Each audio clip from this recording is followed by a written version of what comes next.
So now we're going to go on to the subject government services, types of roles and opportunities. We'll have a number of speakers. First of all, Tim Heffernan is speaking, who you met briefly shortly. Oh, I'm supposed to tell you before we go on that if you're a twittering person, at the moment we are on #PeerWorkForum. #PeerWorkForum. But once you've tweeted it, put it away. The emails have to wait until tomorrow. Okay, or tonight. Okay, so Tim is a peer support worker with Illawarra Shoalhaven Local Health District. He is chair of the New South Wales Consumer Worker Committee and chair of the Board of Trustees for Being, which is Mental Health and Wellbeing Consumer Advisory Group, was CAG. Tim is also a member of the New South Wales Mental Health Commission's Community Advisory Council. Tim is a brother and he's also an amazing poet and writer and a wonderful father and husband. Thank you, Tim.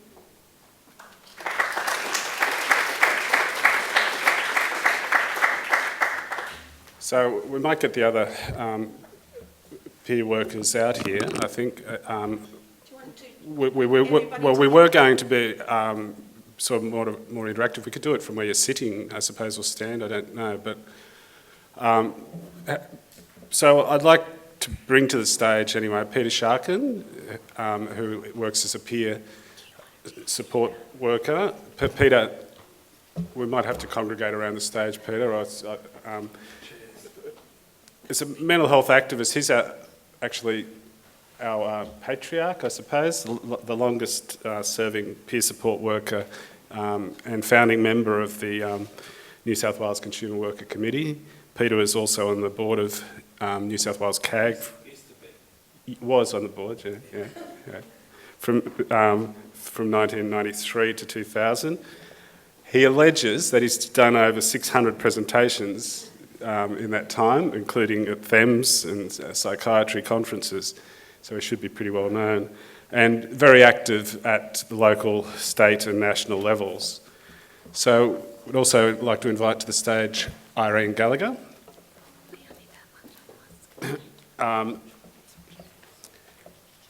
Irene's been active in the consumer movement for nearly 30 years. I think we've all had that sort of sentence. Her recent credits include involvement in the inaugural South East Sydney Recovery College as Education Coordinator, and she's currently the Consumer Partnerships Coordinator with South Eastern Sydney Local Health District, where she's been instrumental in restructuring and developing the peer workforce, seeing an increase from 7 to 22 workers. Irene's on the board of Being with me. We're Beings together. Thank you, Irene. And Anne Francis. Thank you, Anne. Anne is the Coordinator of Consumer Participation with Southern New South Wales Local Health District. Anne was a mental health clinician, she alleges again, but has come out of the dark into the light. These are Anne's words. She also says that she is paid to improve services through being a pain in the neck. And her words. And I'd like to introduce Heidi Keevers, who's from Lismore, and you met Heidi earlier on video, so you now have the pleasure of a live appearance, unlike Larry. And Heidi has been working in both the NGO and the government services, so she's the Consumer Participation Coordinator at Lismore, a position she's been in for almost 3 years, I think. So we'll try and work this a little bit. Yeah, we'll do. So I work as a peer support worker is my title. As you can see, there's a number of titles in government services. We have the privilege, I suppose, of having over 70, perhaps 80. We can't do a proper audit because nobody knows exactly who we are, where we are in government services. It's a bit hard to trace us, but we're here, and I think it's very important for us to talk about what we've been doing for a fair bit of time. I'll just go back to Harry Stack Sullivan because I like that in some ways, that that American psychiatrist around the turn of the century who said that people who experience psychosis are fundamentally more human than other people. I sort of think that's got a positive, obviously, in the way we work with people. That's important, but it's got a negative because the HR resource people think that we can do the work of 5 people, 1 person. We'd like to grow the service. Okay, so basically what I intended to do was to ask each of these people, so it might be just coming up to the stage to use the mic, about Peter. Oh, you've got one there, okay. Peter, and I encourage questions. We'd like to be a bit interactive. If you have questions, just pop your hand up when you feel like it, and we'll try and work with that. We've only got 1 mic though, have we? So Peter, being around for so long, I was wondering if you could just tell us a little bit about perhaps the history of the public mental health consumer workforce. Yeah. First of all, I'd like to recognise the achievements of Helen Bloom and also the members of the New South Wales Consumer Advisory Group, which was set up in 1992, because Helen was the first peer support worker, or consumer consultant as it was known then, in Australia, and she did a great job as the coordinator for quite a number of years. And unfortunately, Helen's passed away in the last couple of years, but I'd just like to recognise Elizabeth Barry as well, who was the health education officer at the Central Sydney Health Service, which included Rosedale Hospital, and she got some funding from the customer focus unit of the Department of Health, and also Central Sydney Health Service put some money in as well for community consumer consultants back in 1995, and from that's where I first started, originally as a part-time person, and then we had a project going for 12 months in the community, and we did have a research officer attached to the project, but that person left part of the way through, and we employed 6 people in the community for 8 hours a week initially, and that was for a period of about 6 months, but it was a 12-month project. At the end of that 12 months, a report was written with a number of recommendations, including that a consumer should be employed on a full-time basis to oversee consumer participation activities, and also, as well as the consumer consultants at the hospital, which were still going, that consumer consultants should be employed throughout the Central Sydney Area Health Service. In 1996, I got employed on a full-time basis as Area Coordinator Consumer Initiatives, and a strategic plan was developed. It was a long time coming before we got more consumer consultants in the community, but I got employed in 96 on a full-time basis, and from there a lot of momentum started across New South Wales, with places like Cumberland and southeast Sydney and far western and whatever, employing consumers. So there were consumers employed in various capacities and roles throughout the state, and in 1998 Sandy Watson, who had worked at Rosedale at one stage, she was working at South East. She came up with the idea of setting up the New South Wales Consumer Workers Forum, as it was called then. And so, with Sandy's help, we had a committee of consumer workers, and it was really difficult for us to get the Consumer Workers Forum going, because so many of us were either part-time workers or casual positions. So it just meant people had other things as well. And but anyway, the Consumer Workers Forum is now called the Consumer Workers Committee, and Tim's doing a really good job in chairing that. Other things I forgot to mention as well, in the early stages as well, Desley Casey was employed on the Northern Beaches, and also to another early pioneer in as a peer worker was Paula Hanlon in the Ryde area. So sorry. And I just want to thank Janet Maher as well, and also Leonie Mans for a lot of the work they did in the early days to help set all those structures up. And when I first started, it was when we would run training for consumer consultants and consumer reps, and it was often many of the people who had been on the New South Wales Consumer Advisory Group who you would get to go and do that speaking. So, when we originally had consumer consultant positions, as they were known then, the number of people who would apply for those positions, it was very low compared to today. And, I've seen a big shift just with the number of consumers who want to work as a peer worker. Yeah, so just on that, so how's your role looking now, Peter?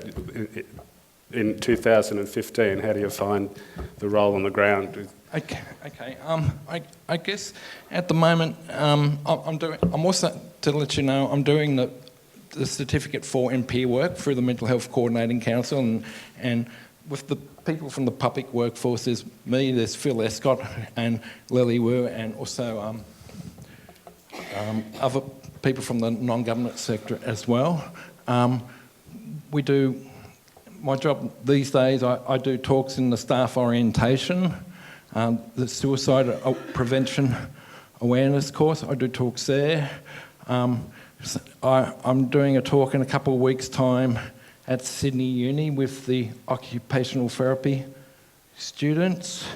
We go to meetings and provide a consumer perspective at the local level. I'm not doing as much state or national stuff as I used to in the old days, because there's a lot more people who are involved, which is really good to see. And we do one-on-one peer support. We do groups as well. So some of the groups I've run this year include running smoking cessation groups for consumers in conjunction with clinicians, recovery groups, and we've also run depression groups, and yeah. So thanks, Peter. So obviously there's in most organisations there's a multiplicity of roles that peer workers are doing that cut across a lot of different things, and that's why I was saying a little bit about Harry Stack Sullivan. I like that name.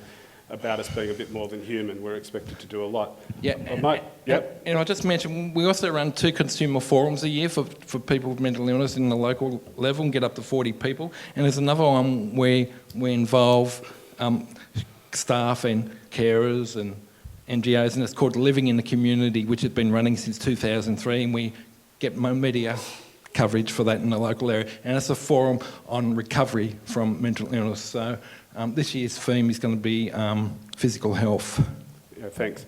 Peter, I forgot to mention, we're funded now through the Mental Health Commission, or shortly through the Mental Health Commission. We were funded through New South Wales Health to run a forum for which was basically a professional development forum for the workforce, but also to develop the framework for the New South Wales public mental health workforce, which is Action 8.2.1 of the strategic plan for that to be implemented, which we're very happy about. We do get support in that from a project officer, Lawrence. Do you want to wave up back there, Lawrence, from New South Wales CAG, and from Perry from New South Wales CAG for that secretarial project officer support. So we've had I did say dinosaur of the organisation to Peter in private, but we'll go to one of our newer peer support or consumer participation coordinators, because a lot of these services are obviously at their infancy and gestation. And Heidi, would you like to just tell us a little bit about how things are going in Lismore with your peer services? And I think I might just follow through with that concept of peer support and consumer workers have been quite a long established part, even if a small part, in the workforce in Sydney. Up in the northern New South Wales region, I cover the entire LHD, which goes from Grafton through to Tweed in my position. In our area, in the NGOs and all of the mental health services, there wasn't a high level of knowledge or awareness about peer support until the lived experience program, which John spoke about this morning. And there was about 30 graduates came through between Lismore and Tweed, and quite a number of those graduates now work throughout the mental health sector in NGOs. I'm in the government services. And that has been really catalytic in our community, because I think there wasn't a huge amount of understanding or knowledge about peer support. And 4 years later, we are quite accepted and even respected part of that workforce, even though there's just a few of us in each organisation. So I just sort of give that. So it's a very new concept in northern New South Wales, even though it's been around quite significantly longer. So I work in district mental health in northern New South Wales, LHD mental health services. So my role stretches across that broad range of from Tweed to Grafton.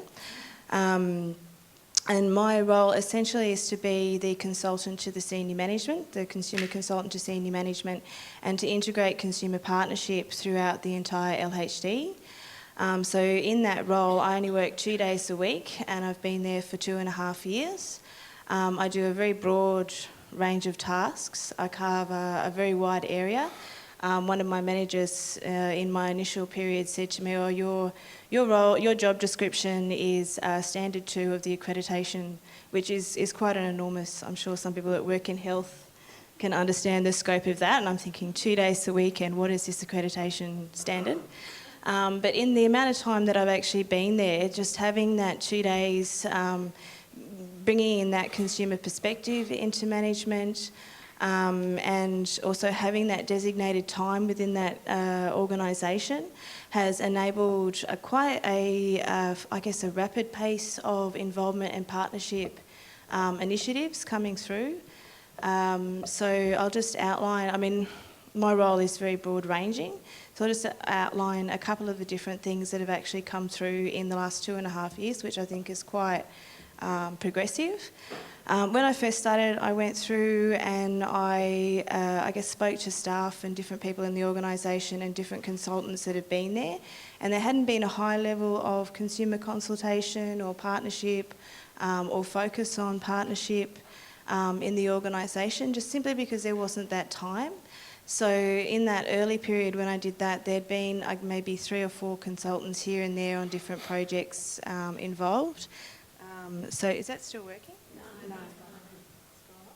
How does it go back on? Hello?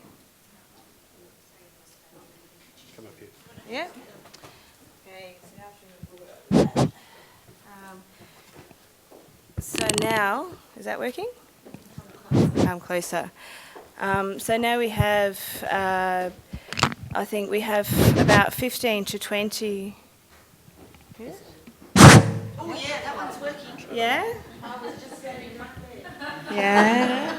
I might sit down because I feel more comfortable than standing up. So we now have about 20 consumer and carer consultants that have been with us for a significant amount of time over the last 2 years, and they're quite well established and they work with us very regularly on a number of different projects.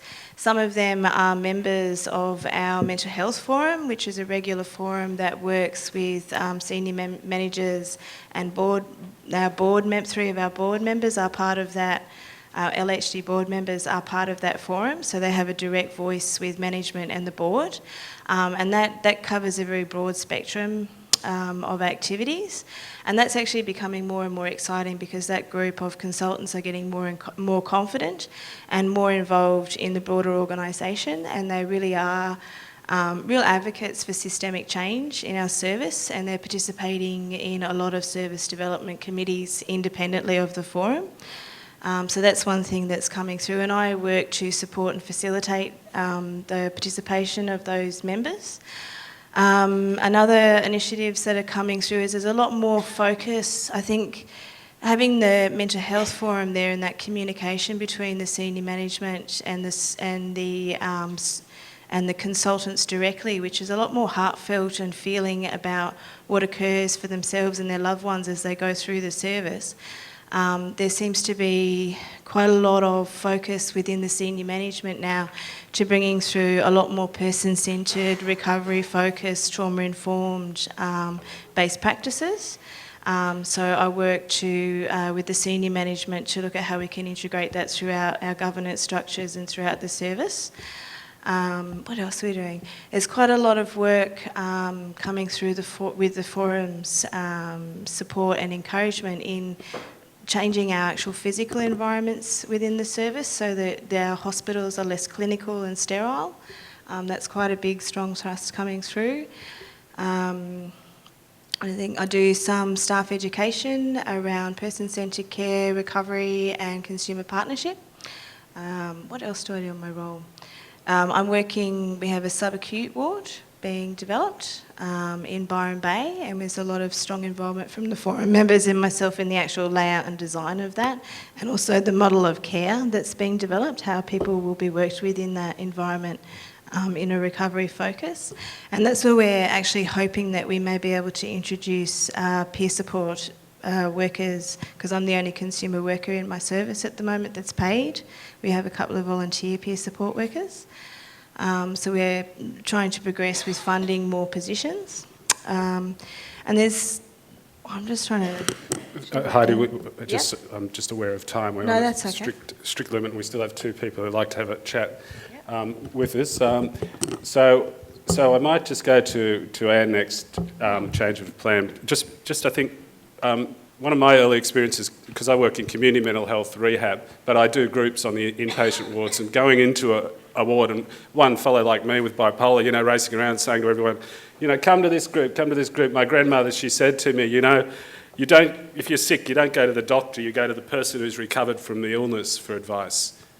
Anne's walked in both worlds, so I think she's probably able to talk a lot about that situation, and also the move from a clinician's role into a peer-identified role.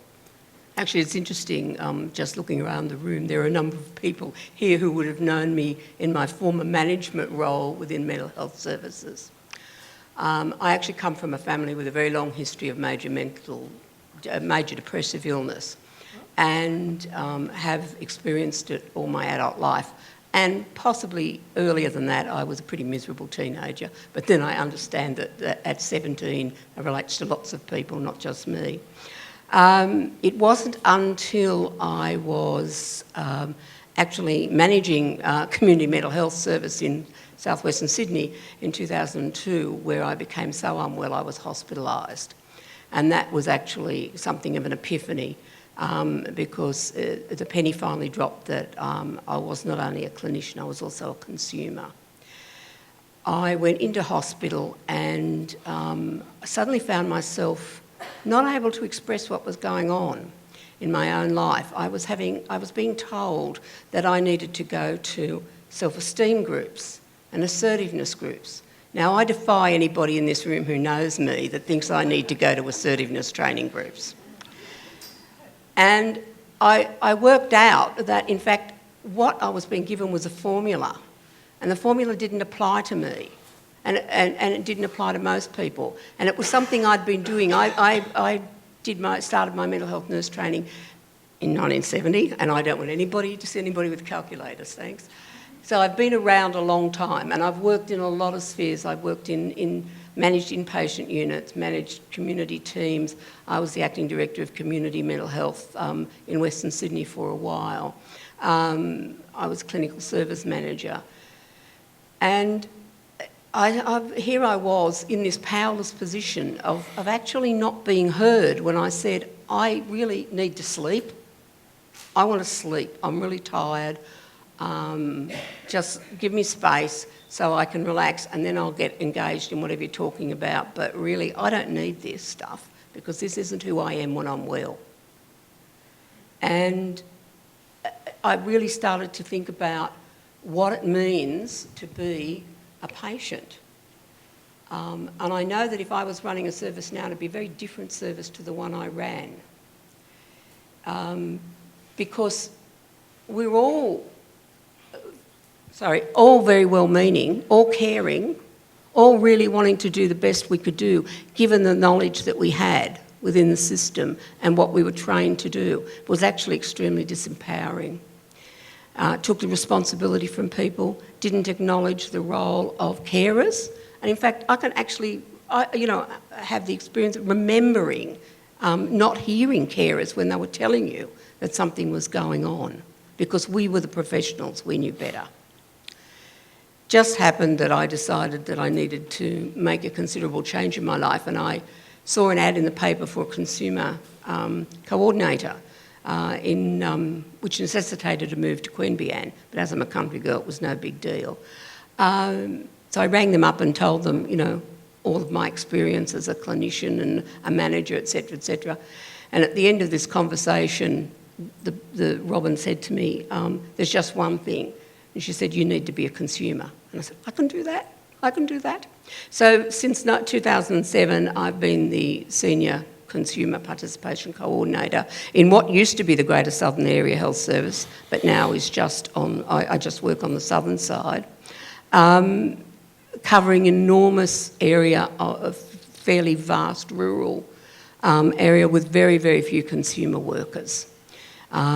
Just like Heidi, they're expected to work miracles in very few days. For me, my role is very much about the systemic advocacy side of things, but also mentorship and supervision of the consumer workers. I don't directly manage them because I don't believe that direct managers should supervise people. But I do provide mentorship. I set the agenda for their roles and I watch their roles and I make sure that they're not being a taxi service or just run down to the bank, because that's what peer workers do. They actually have really deeply embedded into Southern and Murrumbidgee Health Services, and they run groups. They're involved in delivering rights and responsibilities groups. We had quite a large forum on the South Coast this year that we waved the carrot, which is Faye Jackson's going to talk and everybody comes out of the woodwork. And it was exceptional. All of the information that we got from that is now being used to underpin the development of the clinical services plan for mental health in southern New South Wales, and we've already had meetings with the service planners, and they go to our consumer participation groups, which run monthly and which are an opportunity for consumers to have input into what's happening. Just like the other people that are here, and you're going to hear from Irene soon about her role, is they do a plethora of things. It's multitude. Aside from me, there are 1.6 FTE consumer workers in southern New South Wales LHD. Now, it's almost a 6-hour drive from the top of the place to the bottom. We've got a mountain range runs down the middle. I've got a person who works 1 day a week at Cooma, a person who works 1 day a week down the south coast. I've got a person who works 2 days a week that covers Queanbeyan, Yass and various other places, and I've got somebody who works 0.8 to cover 106 beds plus community and several other small rural communities in Goulburn. And they work miracles, believe me.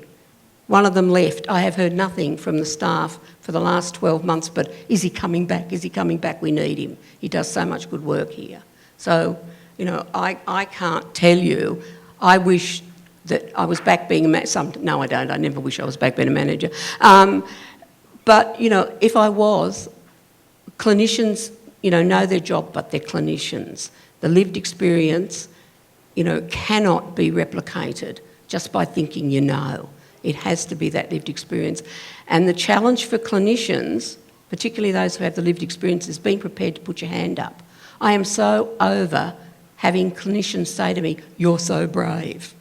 I'm not brave. If I had cancer, if I had diabetes, a heart condition, nobody would tell me I was brave for disclosing that. I'm not brave.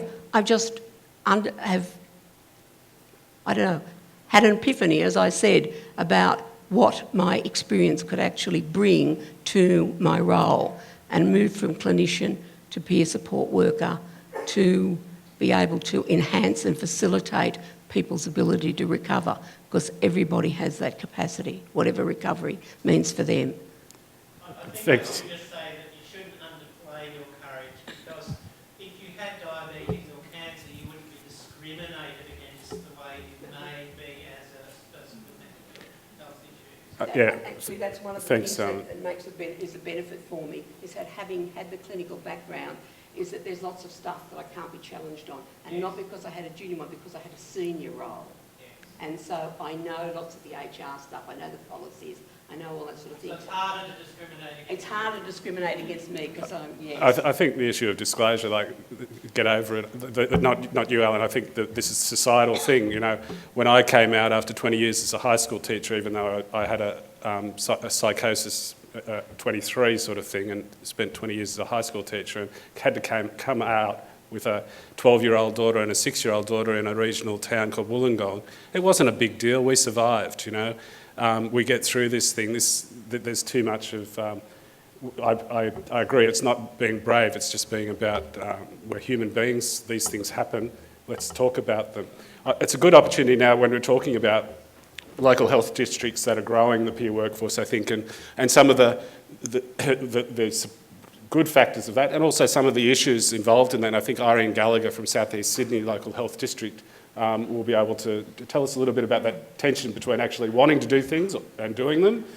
Over to you. Yeah, thanks, Tim. So just to let everyone know, at South East Sydney Local Health District, I suppose we're quite innovative. We're fortunate to be growing our workforce, which I'll talk about in a moment. And also, we're also fortunate to have received some funding to set up the first recovery college of its kind, I think, within a local health district. So our workforce is expanding quite considerably, both with peer support workers, with peer educators as well. Just to tell you a little bit about what we're actually doing at South East Sydney, and particularly to answer your question, Tim, about the growth of the workforce. In 2013, when I first came on as the Consumer Partnerships Coordinator, I was tasked to develop an action plan for 2014. And a small working group came together, and we looked at all the different aspects of what we wanted, the dreams of many people that were involved, like Joe Sumner, that was involved in the early days as well. So looking at some of the, I suppose, our needs within a service, looking at the challenges, where we wanted to go, the directions we wanted to go in.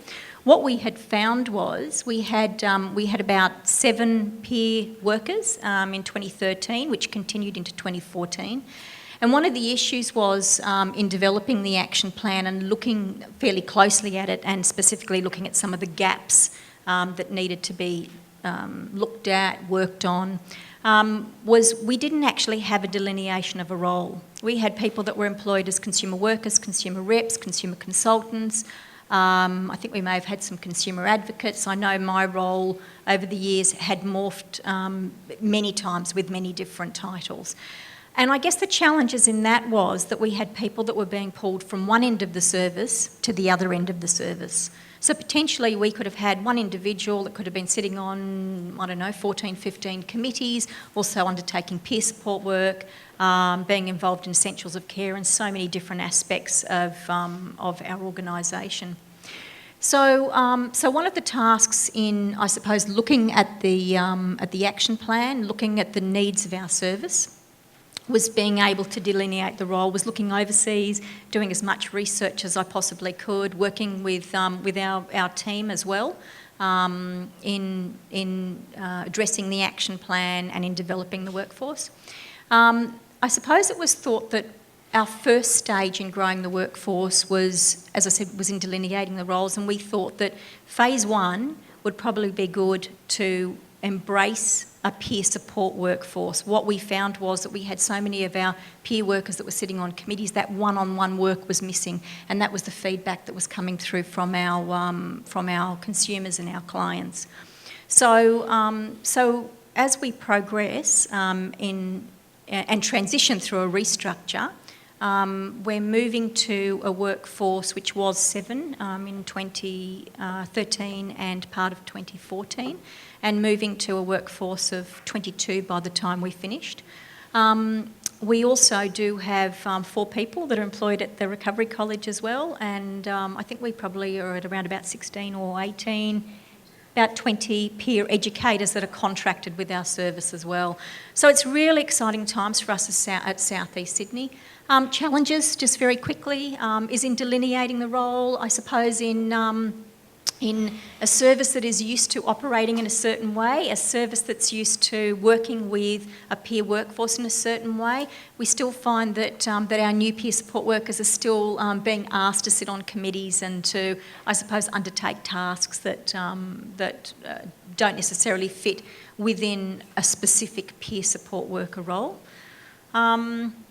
I think for me, I sort of, a snapshot for me was I go back to 2006 when having been ill for quite some time and coming from the corporate sector, having an illness for quite some period of time, but having this long period before 2006, finding an advert that said peer worker and thinking to myself, wow, I really feel that I'm going to be able to make a difference here. This really, I just felt like I was drawn to it. I'm just going to pause you there because I think you really have made a difference, and I think everybody's making a difference here, but I'm aware we've got about 1 minute left, and I do want to leave an opportunity for the audience to ask any questions of this rich and experienced workforce.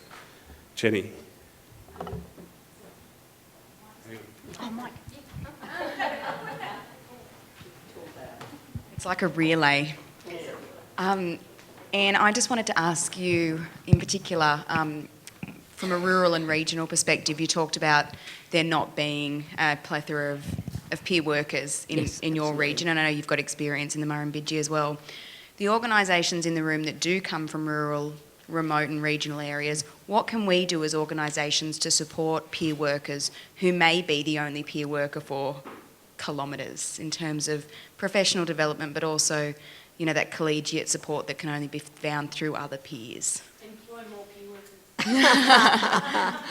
And if that's not quite yet possible... Yeah, I guess that is one of the things, Jenny. It's about recognising...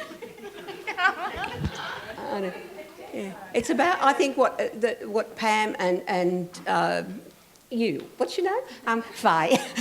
Faye were talking about earlier. It's about recognising the opportunities of where peer workers, where people who are peers can actually get work and can work in those organisations. I think that I was on a selection panel for Richmond Fellowship the other day, a Richmond PRA, for a senior worker, and that is going to leave a position vacant there. And I was then talking with the cluster manager about, you know, having that as a peer role and working in collaboration with the other peer workers so that you've got, everybody's a bit separate. You know, you've got peer workers here and peer workers there and, you know, the lone peer worker over here. And those people would really benefit from the opportunities to get together, to be able to get together. You know, if Medicare Local is offering education of some kind, then an invitation to the other organisations to be involved in that education, to get people working together, because it really is a lonely existence out there if you don't have someone close by. Okay, thanks, Anne. Are there any other questions? Up the back there.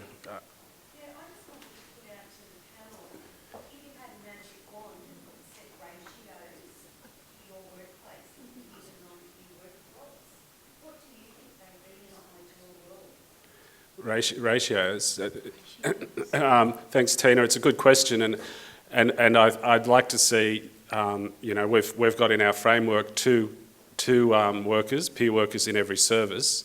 I've talked to someone from Mind, I think, last year at Thames, and they were saying, well, the critical number is 3 for it to work properly in every service. But ratios, like, I think that's underestimating it. If you think about what Larry's figures were, those figures we're seeing, if you have people working in the community, just breaking down the isolation, connecting people, making conduits where people haven't had any contact. You know, again, on the acute ward, I was running a group, and one person said, I haven't had anybody to visit me in the last 3 years at home. You know, who can fill that sort of gap? I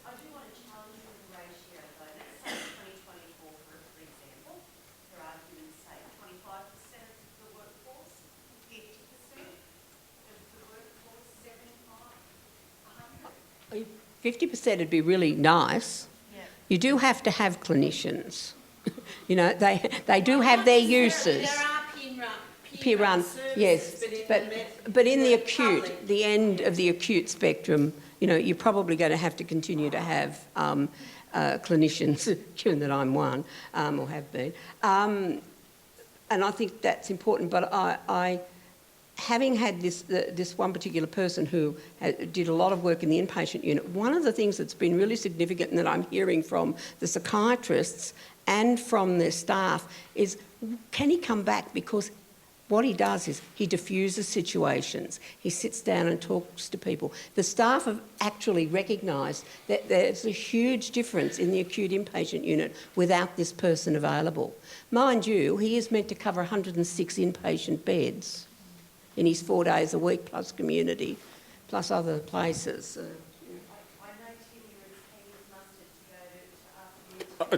I'm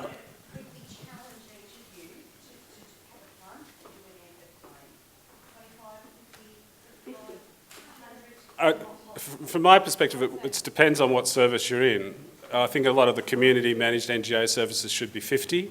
I think accepting the reality of mental health services and the continued unscientific reliance on the medical model, we have to work towards something like perhaps, I don't know, a higher number, 30%. I don't know. It's difficult, but it does differ. That's my point. Can I just say that if every clinician who has had mental health experience, has lived experience of mental health, would actually acknowledge it to themselves and reframe where they are, we wouldn't have any problem getting 50% of the workforce. We'd probably get a 90%. I think we will have to wrap up because I've got the heavy behind me, breathing heavily. So you can tell them when to come back. Okay. Yeah, is that it? So please everybody thank Tim and the other panel members.